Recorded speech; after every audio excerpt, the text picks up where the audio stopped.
Welcome to 41 days YouTube channel. మనం already కేంద్ర ప్రభుత్వ పథకాల గురించి మనం ప్రస్తావిస్తున్నాం. సో వాటిలో భాగంగా కొన్ని పథకాలని మనం చూసాం. ఇప్పుడు నెక్స్ట్ మరో ముఖ్యమైన పథకాల గురించి చూద్దాం. ఏంటి మరో ముఖ్యమైన పథకాలంటే మనకి మెయిన్గా మేక్ ఇన్ ఇండియా అనే పథకం గురించి ఫస్ట్ మనం ప్రస్తావిద్దాం. మేక్ ఇన్ ఇండియా అనే పథకం గురించి ఫస్ట్ మనం ప్రస్తావిద్దాం. ఫస్ట్ ఆఫ్ ఆల్ ఈ పథకం అనేది మనకి ఏ రంగానికి సంబంధించి వస్తుంది అనే అంశాన్ని చూసిన తర్వాత ఈ పథకం గురించి మనం డెప్త్గా వెళ్దాం. ఫస్ట్ ఈ పథకం యొక్క ముఖ్య ఉద్దేశం కనుక తీసుకుంటే మనకి జాతీయ ఉత్పత్తి విధానం ప్రకారం దేశవ్యాప్తంగా జాతీయ పారిశ్రామిక ఉత్పత్తి విధానం ప్రకారం దేశవ్యాప్తంగా ఉపాధి అవకాశాలు కల్పించడానికి, ఉత్పాదక వస్తువులను తయారు చేసుకోవడానికి, ఉత్పాదక వస్తువులు తయారు చేసుకోవడానికి లాంటి అంశాలని, పారిశ్రామిక రంగానికి సంబంధించిన అంశాలను అభివృద్ధి చేయడం కోసం దేశాల నుంచి పెట్టుబడుల ఆకర్షణకు సంబంధించి ఈ పథకాన్ని ప్రవేశపెట్టడం జరిగిందని. ఏంటా మెయిన్ ఉద్దేశంగా తీసుకుంటే జాతీయ పారిశ్రామిక విధానం ప్రకారం దేశంలో ఉపాధి అవకాశాలు కల్పించడానికి, పెట్టుబడి వ్యవస్థను అభివృద్ధి చేయడానికి, అంటే ఎఫ్డిఐస్ అంటారు, ఫారెన్ డైరెక్ట్ ఇన్వెస్ట్మెంట్, ఉత్పాదక వస్తువులు తయారు చేసుకోవడానికి ఫస్ట్ ముఖ్య ఉద్దేశం అని చూద్దామని. ఉపాధి అవకాశాలు ఎఫ్డిఐస్ యొక్క డెవలప్మెంట్కి, ఫారెన్ డైరెక్ట్ ఇన్వెస్ట్మెంట్స్ యొక్క డెవలప్మెంట్కి అండ్ ఉత్పాదక వస్తువుల తయారీకి సంబంధించి, అంటే మనకి అవసరమైన ప్రతి వస్తువు భారతదేశంలోనే తయారు చేసుకోవాలి అనే అంశం కూడా దీంట్లో వస్తుందని. వాటినే ఉత్పాదక వస్తువులు అంటారు. అంటే రీసెంట్ ఎగ్జాంపుల్ కనుక తీసుకుంటే చైనా దేశానికి చెందిన కొన్ని యాప్లని నిషేధించడం జరిగిందండి. దాంట్లో పబ్జీ అనేది కూడా ఉంది. అంటే మనకి కావాల్సిన ప్రతి అంశాన్ని లేదా ప్రతి వస్తువుని మనం సొంతంగా తయారు చేసుకునే సామర్థ్యాన్ని అభివృద్ధి చేసుకోవాలి. విదేశాల యొక్క పెట్టుబడుల ఆకర్షణ అనేది మనకి ఎక్కువ అవ్వాలి. భారతదేశంలో ఉండే నిరుద్యోగులకి ఉపాధి అవకాశాలు కల్పించాలి అనేది ఈ పథకం యొక్క ముఖ్య ఉద్దేశంగా చెప్తారు. ఏంటా ముఖ్య ఉద్దేశం అంటే, ఒకటి ఉపాధి అవకాశాల కల్పనకి సంబంధించి, విదేశీ ప్రత్యక్ష పెట్టుబడుల యొక్క అంశానికి సంబంధించి, సొంతంగా వస్తు తయారీ రంగాన్ని అభివృద్ధి చేసుకోవడానికి సంబంధించి ఈ పథకాన్ని ప్రవేశపెట్టారండి. సో ఫస్ట్ ఈ పథకాన్ని ప్రవేశపెట్టిన తేదీ కనుక తీసుకుంటే మనకి 2014 సెప్టెంబర్ 25వ తేదీన మేక్ ఇన్ ఇండియా అనే పథకాన్ని ప్రవేశపెట్టారు. అంటే మనకి భారతదేశానికి ప్రధానమంత్రిగా ఎన్నికైన తర్వాత నరేంద్ర మోదీ భారతదేశంలో కంటే ఇతర దేశాల పర్యటననే చేశాడు. ఇతర దేశాల పర్యటన అంటే మన సరిహద్దు దేశాల పర్యటన కానీ, అభివృద్ధి చెందిన దేశాల పర్యటన కానీ, అభివృద్ధి చెందుతున్న దేశాల పర్యటన కానీ ఈయన ఎక్కువ చేశాడు. అంటే ఆల్మోస్ట్ 2017 వరకు ఈయన దేశ పర్యటనల మీద ఎక్కువ ఫోకస్ పెట్టాడు. కారణం ఏంటంటే మన సరిహద్దు దేశాలతో, అభివృద్ధి చెందుతున్న దేశాలతో, అభివృద్ధి చెందిన దేశాలతో మన స్నేహ సంబంధాలు కనుక పెంచుకోగలిగితే మనకి ప్రత్యక్ష పెట్టుబడులు అనేవి రావడం జరుగుతుంది. ఎప్పుడైతే ప్రత్యక్ష పెట్టుబడులు అనేవి వచ్చినాయో మనం పారిశ్రామిక రంగాన్ని అభివృద్ధి చేసుకోవచ్చు. ఎప్పుడైతే పారిశ్రామిక రంగం అభివృద్ధి చెందిందో నిరుద్యోగ యువకులకి ఉద్యోగ అవకాశాలు కల్పించుకోవచ్చు అనే అంశాల ఆధారంగా మనకి మేక్ ఇన్ ఇండియా పథకం ద్వారా నరేంద్ర మోదీ విదేశీ పర్యటనలు చేయడం జరిగిందని. ఆయన విదేశీ పర్యటనలు చేస్తున్నప్పుడు చాలామంది దేశాన్ని వదిలేసి ఇతర దేశాలు పర్యటన చేస్తున్నారు ఏంటనేది చాలామంది అనుకున్నారు. బట్ ఇప్పుడు ఆ పర్యటన యొక్క ఫలితం మనకి చాలా ఉపయోగపడుతుంది. ఒక ఎగ్జాంపుల్ కూడా చెప్తాను. రీసెంట్గా మనకి చైనాకి సరిహద్దు అంశాలకు సంబంధించి చాలా తీవ్రమైన సంఘటనలు జరుగుతున్నాయి. లడఖ్ లాంటి ప్రదేశాల్లో వాళ్ళు అక్రమంగా ప్రవేశించి మన సైన్యాన్ని చంపడం, మన సైన్యం వాళ్ళని చంపడం లాంటి సంఘటనలు చూస్తాం. సో ఇటువంటి సందర్భాల్లో మనకి సపోర్ట్గా నిలుస్తున్న దేశాలు ఏంటంటే అమెరికా వస్తుంది, జపాన్ వస్తుంది, ఆస్ట్రేలియా వస్తుంది, రష్యా కూడా పూర్తిగా సపోర్ట్ ఇవ్వకపోయినా మనకి సగమైన సపోర్ట్ ఇస్తుంది. కారణం ఏంటంటే మనం ఆ దేశాలతో చేసుకున్న ఒప్పందాల ఫలితం ఉండదు. మనం ఆ దేశాలతో చేసుకున్న ఒప్పందాల ఫలితం. ఎప్పుడైతే మనం ఈ విధంగా అభివృద్ధి చెందిన దేశాలతో కానీ, అభివృద్ధి చెందుతున్న దేశాలతో కానీ, మన సరిహద్దు దేశాలతో కానీ ఒప్పందాలు చేసుకున్నామో, అంటే వ్యాపార రంగానికి సంబంధించవచ్చు, రక్షణ రంగానికి సంబంధించవచ్చు, ఆరోగ్య రంగానికి సంబంధించవచ్చు, విద్యా రంగానికి సంబంధించవచ్చు, సైన్స్ అండ్ టెక్నాలజీ రంగానికి సంబంధించవచ్చు, ఏ విధమైన ఒప్పందం చేసుకున్నా మనకు ఆ దేశంతో ఏదో ఒక సందర్భంలో మనకు లబ్ధి చేకూరే అవకాశం ఉంటుంది. ఇప్పుడు ఈ పర్యటనల ఫలితమే మనకి మిగతా దేశాలన్నీ కూడా సపోర్ట్ చేస్తున్నాయి. అంటే చైనా చేస్తుంది రాంగ్ అని, చైనా ఇలా చేయడం వల్ల చాలా భయంకరమైన పరిస్థితి రాబోతుంది అని చైనా దేశానికి చాలా దేశాలు హెచ్చరిస్తున్నాయి. అంటే భారతదేశానికి మిగతా దేశాలన్నీ కూడా సపోర్ట్గా ఉన్నాయి. అంటే కారణం ఏంటంటే మనం ఆ దేశాలతో చేసుకున్న ఒప్పందాల ఫలితం అని చెప్పచ్చు. సో ఒప్పందాల ఫలితం అనేది మనకి ఏ పథకం ద్వారా వస్తుందంటే మేక్ ఇన్ ఇండియా అనే పథకం ద్వారా. క్లియర్, అందరికి అర్థమైంది అనుకుంటున్నా. సో భారతదేశ ప్రధానమంత్రిగా నరేంద్ర మోదీ 2014 సంవత్సరంలో ఆయన ప్రధానమంత్రిగా పదవి చేపట్టడం జరిగింది. 2014 నుంచి 2017 వరకు, అంటే 2014 సెప్టెంబర్ 25 నుంచి 2017 డిసెంబర్ 31 వరకు ఈయన యొక్క విదేశీ పర్యటన దేశాల సంఖ్య ఎంతంటే 66 దేశాలండి. ఈయన యొక్క విదేశీ పర్యటన దేశాల యొక్క సంఖ్య ఎంతంటే 66 దేశాలుగా చెప్పచ్చు. అంటే ఈ 3 ఇయర్స్లో ఆయన మేజర్ కంట్రీస్గా కొన్ని కంట్రీని సెలెక్ట్ చేసుకొని ఆయన పర్యటన చేసి ఆ దేశాలతో కొన్ని ఒప్పందాలు అనేవి చేసుకోవడం జరిగిందని. ఆ ఒప్పందాల ఫలితమే మన దేశంలో high speed bullet train project రావడానికి ఆస్కారం అవుతుంది, సోలార్ పవర్ ప్లాంట్ రావడానికి సిద్ధంగా ఉంది.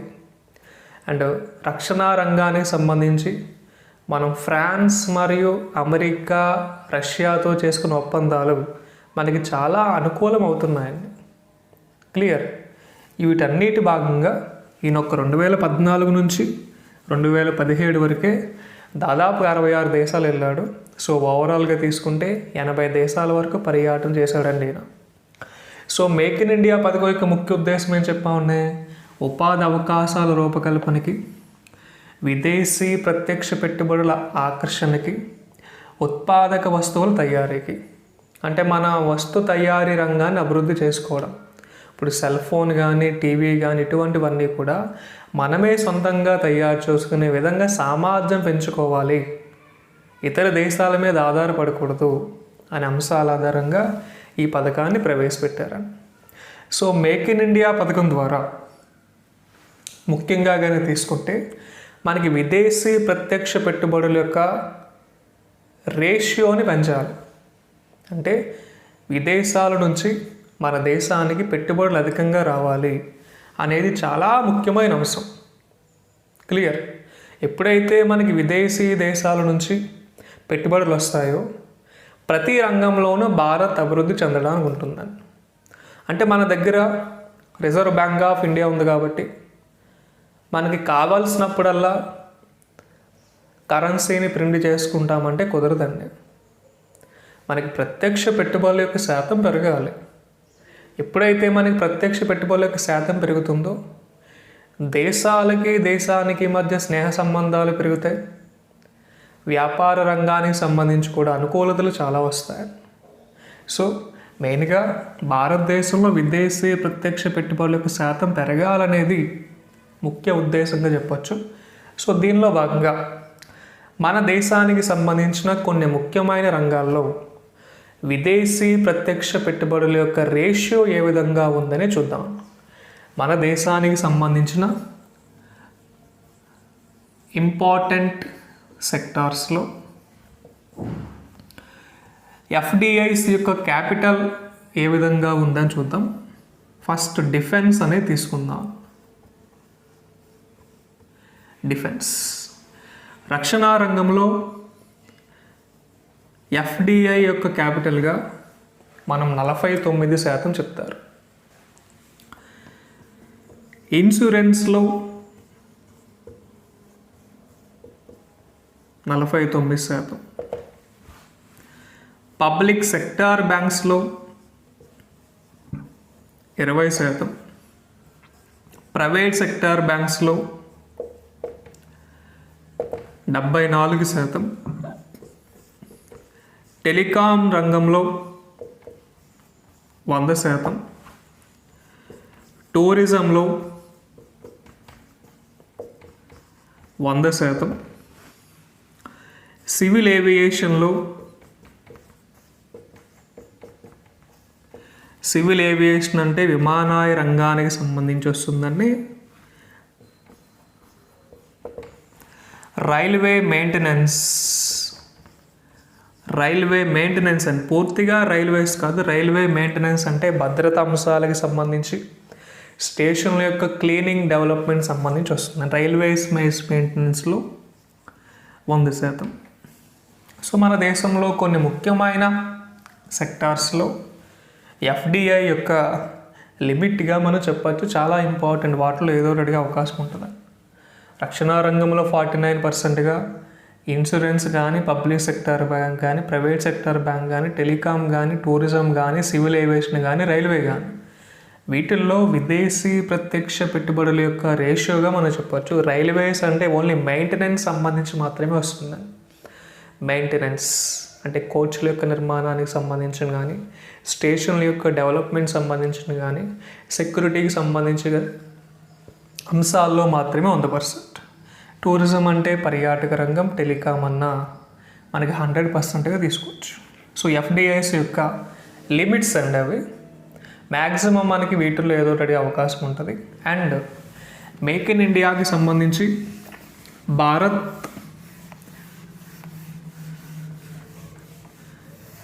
భారతదేశానికి చెందిన ప్రధానమంత్రి 2017 వరకు 66 దేశాలు వెళ్ళాడు. ఓవరాల్గా మనకి ఒక 80 దేశాలు అనేది మనం ఉజ్జాయింపుగా తీసుకోవచ్చు. అయితే ఈ 80 దేశాలతో కూడా మనకి ఒక్కో రకమైన ఒప్పందాలు ఉన్నాయి.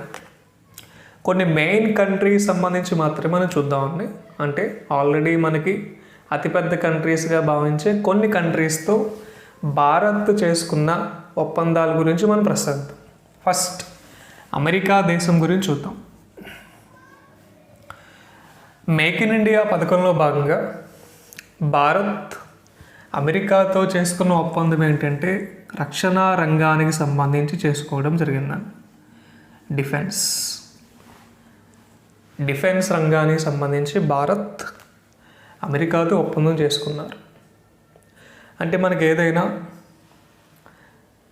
జరగరాని సంఘటన జరిగినప్పుడు భద్రతా అంశాలకు సంబంధించి వాళ్ళ దేశ సైన్యాన్ని మన దేశానికి పంపడానికి, మన దేశ సైన్యాన్ని వాళ్ళ దేశానికి పంపడానికి ఒప్పందాలు అనేవి చేసుకోవడం జరిగిందండి. సో మనకి అమెరికా దేశానికి సంబంధించి వచ్చే ముఖ్యమైన ఒప్పందంగా రక్షణ రంగ అంశాలనే చెప్తారు. మరి మనకి కేంద్ర రక్షణ శాఖ మంత్రి ఎవరంటే మనం మెయిన్గా చెప్పేది రాజ్నాథ్ సింగ్ అనే పేరు చెప్తారు. రక్షణ శాఖ కార్యదర్శి ఎవరంటే అజయ్ కుమార్ అని చెప్తారు. అజయ్ కుమార్ రక్షణ శాఖ కార్యదర్శి. మనకి డిఫెన్స్ రంగానికి సంబంధించి డిఆర్డిఓ అనే సంస్థ వస్తుంది. డిఆర్డిఓ చైర్మన్ ఎవరంటే మనం సతీష్ రెడ్డి అని చెప్పొచ్చు. డిఆర్డిఓ అనే సంస్థని స్థాపించింది ఎప్పుడంటే 1958లో స్థాపించారు. ప్రధాన కార్యాలయం ఢిల్లీలో వస్తుందని. నెక్స్ట్, మేక్ ఇన్ ఇండియా పథకంలో భాగంగా భారత్ జపాన్ దేశంతో చేసుకున్న ఒప్పందం ఏంటంటే మనకి టెక్నాలజీ రంగానికి సంబంధించి వస్తుందని. ఏంటి టెక్నాలజీ రంగం అంటే మనకి హై స్పీడ్ బుల్లెట్ ట్రైన్ ప్రాజెక్టుకి సంబంధించి ముఖ్యమైన అంశంగా చెప్పచ్చు. హై స్పీడ్ బుల్లెట్ ట్రైన్ ప్రాజెక్టుని భారతదేశంలో ప్రవేశపెడుతున్న దేశం ఏదంటే జపాన్. సో ఎక్కడి నుంచి ఎక్కడి వరకు అంటే ముంబై నుంచి అహ్మదాబాద్ వరకు ఈ high speed bullet train project అనేది మనకు రాబోతుంది. అంటే మహారాష్ట్ర నుంచి గుజరాత్ వరకు. ఈ ప్రాజెక్ట్ యొక్క టోటల్ కాస్ట్ అనేది మనకి 10,000 కోట్లండి. 2023 సంవత్సరానికల్లా పూర్తి చేయాలనేది టార్గెట్. 2023 కల్లా కంప్లీట్ చేయాలనే టార్గెట్. ఈ ప్రాజెక్ట్ కేటాయించిన బడ్జెట్గా 10,000 crores అని చెప్పచ్చు. సో జపాన్ ఇండియాకి సంబంధించి మనకి హై స్పీడ్ బుల్లెట్ ట్రైన్ ప్రాజెక్ట్ని ముఖ్యమైన ఎగ్జాంపుల్గా చెప్పచ్చు. నెక్స్ట్, మనకి ఫ్రాన్స్ అనే దేశానికి సంబంధించి కనుక తీసుకుంటే మనకి రఫేల్ యుద్ధ విమానాల సరఫరాకి సంబంధించి వస్తుంది. రఫేల్ యుద్ధ విమానాలని మనం ఫ్రాన్స్ అనే దేశం నుంచి మనం కొనుగోలు చేస్తున్నాం. సో ఇప్పటి వరకు మనకి 8 రఫేల్ యుద్ధ విమానాలు రావడం జరిగింది ఫ్రాన్స్ నుంచి. అంటే రక్షణ రంగానికి సంబంధించి ఈ రఫేల్ యుద్ధ విమానాలు మనకి ఎక్కడ ఉపయోగిస్తారంటే ఇండియన్ ఎయిర్ ఫోర్స్లో ఉపయోగిస్తారు. Indian Air Force present chief of Indian Air Force ఎవరంటే మనకి రాకేష్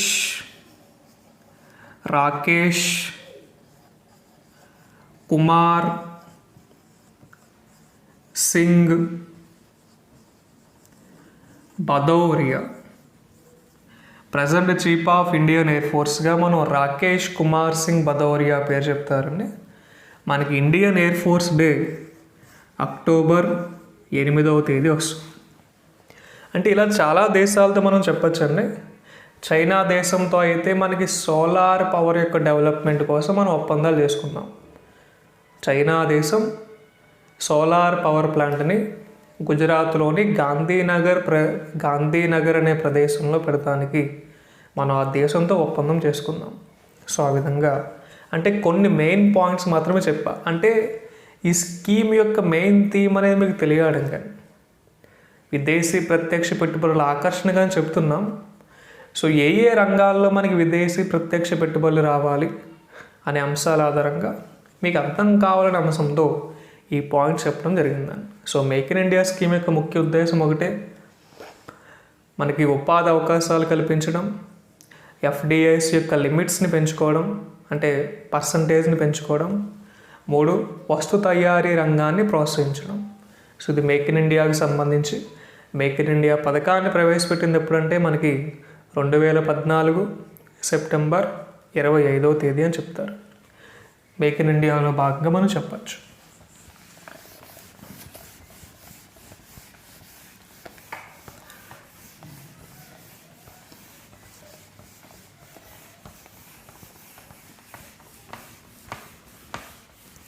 నెక్స్ట్, కేంద్ర ప్రభుత్వానికి చెందిన పథకాల్లో మనం మరో పథకాన్ని ప్రస్తావిద్దామండి. కేంద్ర ప్రభుత్వానికి చెందిన పథకాల్లో మరొక పథకం పేరు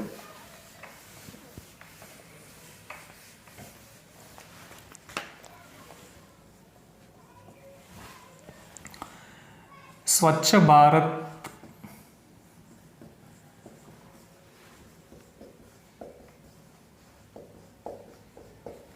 కేంద్ర ప్రభుత్వానికి చెందిన పథకాల్లో మరొక ముఖ్యమైన పథకం స్వచ్ఛ భారత్. ఇక్కడ స్వచ్ఛ భారత్ అనే పథకం యొక్క ముఖ్య ఉద్దేశం అనేది మనకు కంపల్సరీ తెలియాలి. అంటే దేశవ్యాప్తంగా పారిశుద్ధ అంశాల అభివృద్ధి కోసం దేశవ్యాప్తంగా పారిశుద్ధ్య అంశాల అభివృద్ధి కోసం ప్రవేశపెట్టబడిన పథకంగా మనం స్వచ్ఛ భారత్ అనే పథకాన్ని చెప్తారు. అంటే క్లీన్ అండ్ గ్రీన్ అంశాలకు సంబంధించి వస్తుంది. అటు పట్టణ ప్రాంతాల్లో అవ్వచ్చు, ఇటు పల్లె గ్రామీణ ప్రాంతాల్లో అవ్వచ్చు, పారిశుద్ధ అంశాల అభివృద్ధి కోసం ప్రవేశపెట్టబడిన పథకం. అంటే మన చుట్టూ ఉండే పరిసరాలు పరిశుభ్రంగా ఉంటే మనం ఆరోగ్యంగా ఉంటాం.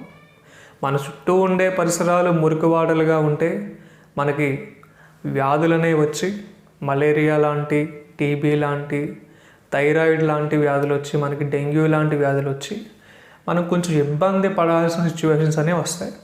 సో ఎప్పుడైతే మనకి పారిశుద్ధ అంశాల అభివృద్ధి జరుగుతుందో మన చుట్టూ ఉండే పరిసరాలు పరిశుభ్రంగా ఉంటాయో మనకి ఆహ్లాదకరమైన ఆరోగ్యకరమైన వాతావరణం అనేది వస్తుంది. సో ఆ ఉద్దేశంతోనే స్వచ్ఛ భారత్ అనే పథకాన్ని ప్రవేశపెట్టారు. ఇక్కడ స్వచ్ఛ భారత్ పథకం గురించి కొన్ని ముఖ్యమైన పాయింట్స్ అనేవి చూద్దాం. స్వచ్ఛ భారత్ పథకాన్ని ఏ తేదీన ప్రవేశపెట్టారనేది ఫస్ట్ తెలియాలని. స్వచ్ఛ భారత్ పథకాన్ని 2014 అక్టోబర్ 2వ తేదీన ప్రవేశపెట్టడం జరిగిందండి. మనకి అక్టోబర్ 2 మహాత్మా గాంధీ యొక్క జయంతి అని చెప్తారు. కేవలం అక్టోబర్ 2 అనేది మహాత్మా గాంధీ యొక్క జయంతి మాత్రమే కాదు, లాల్ బహదూర్ శాస్త్రి యొక్క జయంతి కూడా అప్పుడే. భారతదేశానికి 3వ ప్రధానమంత్రిగా చేసిన వ్యక్తిగా మనకి లాల్ బహదూర్, 2వ ప్రధానమంత్రిగా చేసిన వ్యక్తిగా మనం లాల్ బహదూర్ శాస్త్రి చెప్తారు. సో ఆయన జయంతి అప్పుడే, అదేవిధంగా మహాత్మా గాంధీ యొక్క జయంతి కూడా అప్పుడే. ఒకసారి 2020 అక్టోబర్ 2 అనేది వీరిద్దరి యొక్క జయంతులు జరిగినాయి. అయితే కొన్నిసార్లు ఎన్నో జయంతి అనే అవకాశం ఉంటుందండి. 2020 అక్టోబర్ 2 గాంధీ యొక్క జయంతి అయితే 151, లాల్ బహదూర్ శాస్త్రి యొక్క జయంతి అయితే 116. ఇవి తెలియాలి. 2020 అక్టోబర్ 2 గాంధీ యొక్క జయంతి అయితే 151గా, లాల్ బహదూర్ శాస్త్రి యొక్క జయంతి అయితే 116గా మనం చెప్తారు. సో ఈ పథకం యొక్క ముఖ్య ఉద్దేశం ఏంటంటే పారిశుద్ధ్య అంశాల అభివృద్ధి అని చెప్పాం. పారిశుద్ధ్య అంశాల, క్లీన్ అండ్ గ్రీన్ అంశాల డెవలప్మెంట్కి సంబంధించి వస్తుంది. సో ఈ పారిశుద్ధ్య అంశాల అభివృద్ధిలో భాగంగా స్వచ్ఛ భారత్ గ్రామీణ్, స్వచ్ఛ భారత్ పట్టణ అనే 2 విధాలుగా విభజించి ఈ పథకాన్ని రన్ చేయడం జరుగుతుందని. అయితే స్వచ్ఛ భారత్ పథకంలో భాగంగా పారిశుద్ధ అంశాలకి సంబంధించి అధికంగా ప్రాధాన్యత ఇచ్చే పంచాయతీకి 20 లక్షల రూపాయలు ఇవ్వడం జరుగుతుందని. అంటే పారిశుద్ధ అంశాల్లో భాగంగా ఏ పంచాయతీలు అయితే కొంచెం మెయిన్గా ఫోకస్ చేస్తాయో, వాటి యొక్క డెవలప్మెంట్కి సంబంధించి పాటుపడతాయో ఆ పంచాయతీకి సంబంధించి 20 లక్షల రూపాయలు ఇస్తారని, లేదా గ్రామ పంచాయతీకి సంబంధించి. ఈ స్వచ్ఛ భారత్ పథకంలో భాగంగా కేవలం పారిశుద్ధ అంశాలంటే మనకి చెత్తను తీసుకెళ్ళి, అంటే చెత్త ఉన్న ప్రదేశం చెత్తను తీసుకెళ్ళి వేరే చోట వేయడం అనేది కాదండి. కేవలం మనకి పారిశుద్ధ అంశాల్లో భాగంగా ప్రతి ఇంటి నుంచి చెత్తను ఏ విధంగా అయితే సేకరిస్తున్నారో, ప్రతి ఇంటికి టాయిలెట్ సదుపాయం ఉందా లేదా అనేది కూడా వీళ్ళు పరిశీలిస్తారు. సో భారతదేశంలో ఈ పథకం ద్వారా కేవలం మనకి సాలిడ్ వేస్ట్ వాటికి సంబంధించే కాకుండా టాయిలెట్స్ యొక్క సదుపాయం దేశంలో ఎంత శాతం కుటుంబాలకు ఉన్నాయి, ఎంత శాతం కుటుంబాలకి టాయిలెట్ సదుపాయం లేదు, ఎంత శాతం కుటుంబాలు మురికివాడల్లో నివసిస్తున్నాయి అనే అంశాల గురించి కూడా వీళ్ళు మనకి పర్యవేక్షించడం జరుగుతుందని. ఇక్కడ ఒక అంశాన్ని కనుక ప్రస్తావిస్తే స్వచ్ఛ భారత్ పథకంలో భాగంగా ఏ కుటుంబానికైతే కనీస టాయిలెట్ సదుపాయం లేదో ఆ కుటుంబానికి టాయిలెట్ అనేది నిర్మించుకోవడానికి కొంత ఆర్థిక సహాయం కూడా చేస్తారని. అటు పట్టణ ప్రాంతాల్లో చేస్తారు, ఇటు పల్లె గ్రామీణ ప్రాంతాల్లో కూడా చేస్తారు. సో స్వచ్ఛ భారత్ పథకం ద్వారా మరుగుదొడ్డి నిర్మాణానికి సంబంధించి ప్రతి కుటుంబానికి 12,000 రూపాయలు ఇస్తారు. ఈ 12,000 రూపాయల్లో 75% కేంద్రం ఇస్తుంది, 25% ఆ రాష్ట్ర ప్రభుత్వం ఇవ్వాలి. అంటే 75% అంటే 9,000 రూపాయలు కేంద్రం ఇస్తే మిగిలిన 3,000 రూపాయలు రాష్ట్ర ప్రభుత్వం ఇవ్వాలి. అంటే ఆంధ్రప్రదేశ్ అయితే ఆంధ్రప్రదేశ్, లేదా మనకి ఏ స్టేట్ అయినా తీసుకోవచ్చు. ఇక మరో క్రైటీరియా ఉందండి. ఏంటా క్రైటీరియా అంటే, మనకి నార్త్ ఈస్టర్న్ స్టేట్స్లో మరియు స్పెషల్ స్టేటస్ ఉన్న రాష్ట్రాల్లో అయితే అక్కడ కూడా 12,000 రూపాయలు ఇస్తారండి. బట్ అక్కడ కేంద్ర ప్రభుత్వం 90% ఇస్తుంది, మిగిలిన 10% మాత్రం రాష్ట్ర ప్రభుత్వం ఇచ్చుకుంటుంది. అంటే 10,800 రూపాయలు వీళ్ళు ఇస్తారు, కేంద్రం వాళ్ళు ఇస్తారు. మిగతా 1,200 రూపాయలు ఆ రెస్పెక్టివ్ స్టేట్ ఇవ్వడం జరుగుతుంది. ఇది ఎవరికి వస్తుందండి? ఈశాన్య భారత రాష్ట్రాలుగా స్పెషల్ స్టేటస్ కలిగిన రాష్ట్రాలకు సంబంధించి వచ్చే క్రైటీరియా. మనకి నార్మల్గా అయితే 12,000 రూపాయల్లో 75% అనేది 25% అనేది చూసుకోవచ్చు. ఈ పాయింట్ అనేది మనకు కొంచెం ఇంపార్టెంట్.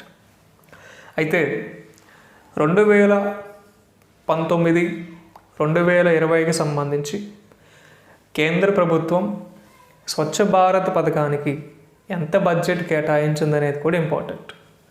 సో 2019 టు 2020 సంవత్సరానికి సంబంధించి కేంద్ర ప్రభుత్వం స్వచ్ఛ భారత్ పథకానికి కేటాయించిన బడ్జెట్ 12,644 కోట్లను. 12,644 కోట్లు. ఈ పాయింట్ ఇంపార్టెంట్. అది ఈ పథకాన్ని మొట్టమొదటిసారి ప్రవేశపెట్టినప్పుడు, అంటే 2014 నుంచి 2015 వరకు ఎంత బడ్జెట్ కేటాయించారంటే 14,623 కోట్లు కేటాయించారు. రీసెంట్గా అయితే 12,644 అని చెప్పచ్చు. అది ఈ పథకం అని ప్రవేశపెట్టినప్పుడు కేటాయించిన బడ్జెట్ ఎంతంటే 14,623 కోట్లు అని చెప్పచ్చు. క్లియర్. స్వచ్ఛ భారత్ పథకంలో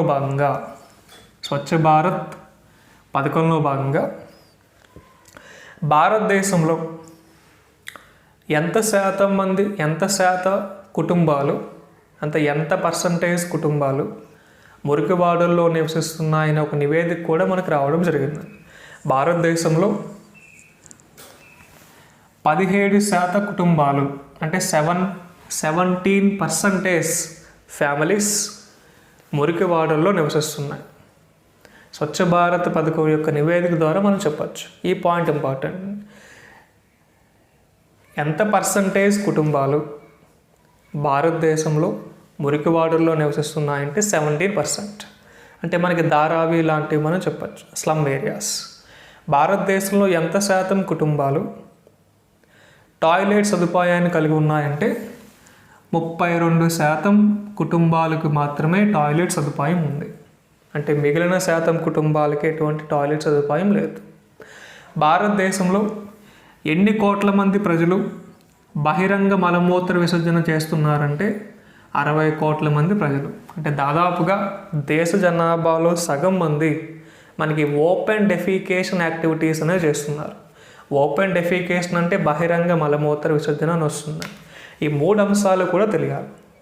మురికివాడల్లో నివసించే కుటుంబాల యొక్క శాతం ఎంత అంటే 17%. మరుగుదొడ్డి సదుపాయం కలిగిన కుటుంబాల శాతం ఎంత అంటే 32%. బహిరంగ మలమూత్ర విసర్జన చేసే జనాభా సంఖ్య అంటే దాదాపుగా మనం 60 కోట్లని చెప్తారు. 60 కోట్లుగా చెప్తారు.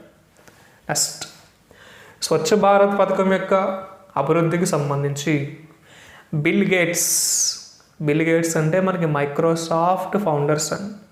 స్వచ్ఛ భారత్ పథకం యొక్క అభివృద్ధికి సంబంధించి బిల్ గేట్స్ కేటాయించిన మొత్తం ఎంతంటే $12 మిలియన్. స్వచ్ఛ భారత్ పథకం యొక్క అభివృద్ధికి సంబంధించి బిల్ గేట్స్ చేసిన సహాయం. అండ్ మన ఇండియాలో ప్రభుత్వ రంగ పాఠశాలల్లో దాదాపుగా 10,000 గవర్నమెంట్ స్కూల్స్లో బాలికలకి అంటే ఆడపిల్లల యొక్క మరుగుదొడ్డుల నిర్మాణానికి సంబంధించి TCS 100 కోట్ల రూపాయలు కేటాయించడం జరిగిందని. ఈ పాయింట్ కూడా ఇంపార్టెంట్. స్వచ్ఛ భారత్ పథకంలో భాగంగా భారతదేశంలో 10,000 గవర్నమెంట్ స్కూల్స్లో బాలికల యొక్క టాయిలెట్స్ యొక్క నిర్మాణానికి సంబంధించి TCS అనే సంస్థ కేటాయించిన అమౌంట్ ఎంత అంటే 100 కోట్లుగా చెప్పచ్చు. బిల్ గేట్స్ సహాయం చేసిన అమౌంట్ ఎంత అంటే $12 మిలియన్ అని చెప్పచ్చు. TCS అంటే టాటా కన్సల్టెన్సీ సర్వీసెస్, మన ఇండియాకి సంబంధించి వచ్చే కంపెనీగా మనం చెప్పచ్చు. బిల్ గేట్స్ మైక్రోసాఫ్ట్ ఫౌండర్స్గా, మైక్రోసాఫ్ట్ CEO ఎవరంటే మనకి సత్య నాదెల్లా అనే పేరు వస్తుంది. సత్య నాదెల్లా. స్వచ్ఛ భారత్ పథకానికి సంబంధించి మనం చెప్పే ముఖ్యమైన అంశాలు ఇవేనండి. అండ్ స్వచ్ఛ భారత్ పథకానికి సంబంధించి ప్రచారకర్తలుగా మనకి చాలామంది ఉన్నారు. బట్ ఈ పథకాన్ని ప్రవేశపెట్టినప్పుడు మొట్టమొదటిసారిగా 3 నియమించారండి. వాళ్ళ పేర్లు ఏంటో అని చూస్తే స్వచ్ఛ భారత్ పథకం యొక్క మొట్టమొదటి ప్రచారకర్తలు సచిన్ టెండూల్కర్, సల్మాన్ ఖాన్ అండ్ కమల్ హాసన్ అనే పర్సన్స్ మొట్టమొదటి ప్రచారకర్తలుగా వస్తారు. సచిన్ టెండూల్కర్ కానీ, సల్మాన్ ఖాన్ కానీ, కమల్ హాసన్ కానీ. స్వచ్ఛ భారత్ పథకం అనేది మనకు ఐడియా వస్తుందంటే ముఖ్యమైన కారణం ఆ పథకంలో ఉండే స్పెక్టికల్స్ లోగో ఆధారంగా ఆ పథకం కింద ఆ స్పెక్టికల్స్ లోగో కింద ఉండే ఒక నినాదం అనేది మనకు కంపల్సరీ ఐడియా వస్తుంది. సో వీటిని డిజైన్ చేసిన పర్సన్స్ ఎవరనేది తెలియాలి. అంటే స్వచ్ఛ భారత్ పథకంలో భాగంగా స్పెక్టికల్స్ లోగోని డిజైన్ చేసిన పర్సన్, స్పెక్టికల్స్ లోగోని రూపొందించిన పర్సన్గా అనంత్ కాస్బండర్ అనే పేరు వస్తుంది. అనంత్ కాస్బండర్ స్పెక్టికల్స్ లోగో యొక్క డిజైనర్ పర్సన్గా మనం చెప్పచ్చు. ఈ అనంత్ కాస్బండర్ ఏ రాష్ట్రానికి చెందినవాడంటే మహారాష్ట్ర. స్వచ్ఛ భారత్ పథకం యొక్క నినాదం ఏంటంటే మనకి 1 అడుగు పరిశుభ్రత వైపు అని వస్తుందండి. ఈ 1 అడుగు పరిశుభ్రత వైపు అనే నినాదాన్ని రూపొందించిన పర్సన్ ఎవరు అంటే ఏక్ కదం స్వచ్ఛతాకి ఆవరణ వస్తుంది. ఈ 1 అడుగు పరిశుభ్రత వైపు అనే నినాదాన్ని గుజరాత్ రాష్ట్రానికి చెందిన భాగ్యశ్రీ సేత్ అనే పర్సన్ రూపొందించడం జరిగింది. ఈ 2 పాయింట్స్ కూడా ఇంపార్టెంట్. అంటే మనకి స్వచ్ఛ భారత్ అనే పథకం రాగానే కళ్ళద్దాల లోగో ఒకటి వస్తుంది. ఆ కళ్ళద్దాల లోగో కింద ఒక నినాదం అనేది వస్తుందండి. సో దాని ఆధారంగా వీళ్ళ పేర్లు కూడా మనం చెప్పాం. క్లియర్. ఇది స్వచ్ఛ భారత్ అనే పథకానికి సంబంధించి మనం చెప్పే ముఖ్యమైన అంశాలు. అండ్ స్వచ్ఛ భారత్ పథకానికి సంబంధించి కేంద్ర ప్రభుత్వం ఒక టార్గెట్ అనేది కూడా పెట్టుకుందండి. అంటే స్వచ్ఛ భారత్ పథకానికి సంబంధించి వచ్చే టార్గెట్ 2014 నుంచి 2019. సో 2014 అక్టోబర్ 2 నుంచి 2019 అక్టోబర్ 2 వరకు భారతదేశంలో పారిశుద్ధ అంశాల యొక్క అభివృద్ధి జరగాలనేది ముఖ్య ఉద్దేశంగా వాళ్ళు పెట్టారు. బట్ 100% అనేది పూర్తి అవ్వలేదు. ఒక 50% వరకు మాత్రమే పూర్తయింది. ఇది స్వచ్ఛ భారత్ సంబంధించి వచ్చే పథకం. మనకి స్వచ్ఛ భారత్ అనేది అటు పట్టణ ప్రాంతాల్లో ఇటు పల్లె గ్రామీణ ప్రాంతాల్లో కూడా అమలు చేయడం జరుగుతుంది. మనకి కేంద్ర పట్టణాభివృద్ధి శాఖ మంత్రి ఎవరంటే మనకి హర్దీప్ సింగ్ పూరి అనే పేరు వస్తుందండి. ఆయన కేంద్ర విమానయాన శాఖ మంత్రి కూడా ఆయనే. కేంద్ర గ్రామీణాభివృద్ధి శాఖ మంత్రి అన్న, వ్యవసాయ శాఖ మంత్రి అన్న ఒకళ్ళే, నరేంద్ర సింగ్ తోమర్ అనే పేరు చెప్పచ్చు. భారతదేశంలో పల్లె గ్రామీణ జనాభా ఎక్కువగా ఉండే రాష్ట్రం ఏదంటే ఉత్తరప్రదేశ్ అని వస్తుంది. భారతదేశంలో పట్టణ జనాభా ఎక్కువ ఉండే రాష్ట్రం ఏదంటే మహారాష్ట్ర వస్తుందండి. సో ఈ అంశాల యొక్క పర్యవేక్షణ అనేది కూడా మనకు తెలియాలి. ఇది స్వచ్ఛ భారత్ అనే పథకం గురించి మనం చెప్పే ముఖ్యమైన అంశంగా చెప్పచ్చు. సో క్లీన్ అండ్ గ్రీన్ అంశాలకు సంబంధించి వస్తుందండి. సో స్వచ్ఛ భారత్ సంబంధించి చాలామంది ప్రచారకర్తలు ఉన్నారు. బట్ మొదటిసారి కేంద్ర ప్రభుత్వం నియమించిన ప్రచారకర్తలుగా మనం వాళ్ళ పేర్లు చెప్పచ్చు. సచిన్ టెండూల్కర్ భారతదేశానికి సంబంధించి ఒక ప్రముఖమైన క్రికెటర్గా వస్తాడు. సో కమల్ హాసన్ తమిళనాడుకి సంబంధించి వచ్చే పర్సన్. రీసెంట్గా కమల్ హాసన్ కూడా రాజకీయాల్లోకి రావడం జరిగింది. ఆయన యొక్క పార్టీ ఏదంటే మక్కల్ నీది మయం అనే పార్టీ వస్తుందండి. మక్కల్ నీది మయం. సల్మాన్ ఖాన్ అంటే మనకి జింకలని చంపి జైలుకి వెళ్ళి వచ్చిన సంఘటనలు చూసాం. సచిన్ టెండూల్కర్ భారతదేశం తరపున లేదా భారతదేశానికి చెందిన క్రీడాకారుల తరపున భారతరత్న అవార్డు పొందిన మొదటి పర్సన్గా మనం చెప్పచ్చు. ఆయనకు 2014లో భారతరత్న అవార్డు అనేది ఇచ్చారు. సచిన్ టెండూల్కర్ యొక్క పుస్తకం పేరు ఏదంటే ప్లేయింగ్ ఇట్ మై వే అనే బుక్ వస్తుంది. ప్లేయింగ్ ఇట్ మై వే అనేది సచిన్ టెండూల్కర్ యొక్క బుక్ నేమ్గా మనం చెప్పచ్చు. సచిన్ రమేష్ టెండూల్కర్ సంబంధించి అంశాలు వస్తాయండి. మక్కల్ నీది మయం అనేది కమల్ హాసన్ యొక్క పొలిటికల్ పార్టీగా మనం చెప్పచ్చు. క్లియర్. ఇది స్వచ్ఛ భారత్కి సంబంధించి. సో స్వచ్ఛ భారత్ అంశాల్లో భాగంగా అంటే స్వచ్ఛ భారత్ పథకానికి యొక్క డెవలప్మెంట్ సంబంధించి బిల్ గేట్స్ ఎంత సహాయం చేశారు, టీసీఎస్ ఆర్గనైజేషన్ వాళ్ళు ఎంత సహాయం చేశారు అనేది కూడా తెలియాలి. మనకి స్వచ్ఛ భారత్ పథకానికి ముందు కేంద్ర పారిశుద్ధ పథకం అనేది ఒకటి ఉండేదండి. సో కేంద్ర పారిశుద్ధ పథకాన్ని ప్రవేశపెట్టిన సంవత్సరం ఏదనేది కూడా అడిగే అవకాశం ఉంటుంది. 1986లో కేంద్ర పారిశుద్ధ పథకాన్ని ప్రవేశపెట్టడం జరిగిందని. సో ఎన్ని అంశాలు మన స్వచ్ఛ భారత్ సంబంధించి చెప్పచ్చు. స్వచ్ఛత అవార్డ్స్ అనేది కూడా ఉంది. స్వచ్ఛత అవార్డ్స్ గురించి మనం ప్రస్తావిద్దామని. ఫస్ట్ స్కీమ్స్ అయిపోయిన తర్వాత వాటి గురించి చూద్దాం. స్వచ్ఛత అవార్డ్స్ గురించి కానీ, సూచీల గురించి కానీ, ఇంపార్టెంట్ డేస్ గురించి కానీ మనం ప్రస్తావించడం జరుగుతుంది. రాయబారుల గురించి కానీ చూద్దాం. ఇవన్నీ కూడా వస్తాయి. ఫస్ట్ స్కీమ్స్ కంప్లీట్ అయిన తర్వాత చూద్దాం. సో కేంద్ర ప్రభుత్వానికి సంబంధించిన పథకాల్లో మనం మేక్ ఇన్ ఇండియా గురించి, స్వచ్ఛ భారత్ అనే పథకం గురించి చూసాం. సో ఆల్రెడీ ప్రధానమంత్రి జన్ధన్ యోజన గురించి, బేటీ బచావో బేటీ పడావో యోజన గురించి కూడా చూసాం. సో మిగతా పథకాల గురించి కూడా మనం చూద్దామండి.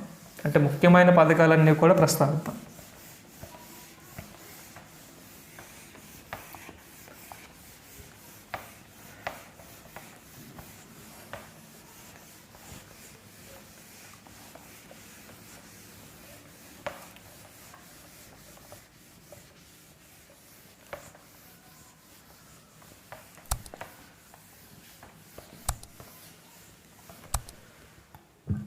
సో కేంద్ర ప్రభుత్వానికి సంబంధించిన పథకాల్లో నెక్స్ట్ స్కీమ్స్ అని మనం నెక్స్ట్ క్లాస్లో చెప్తాం.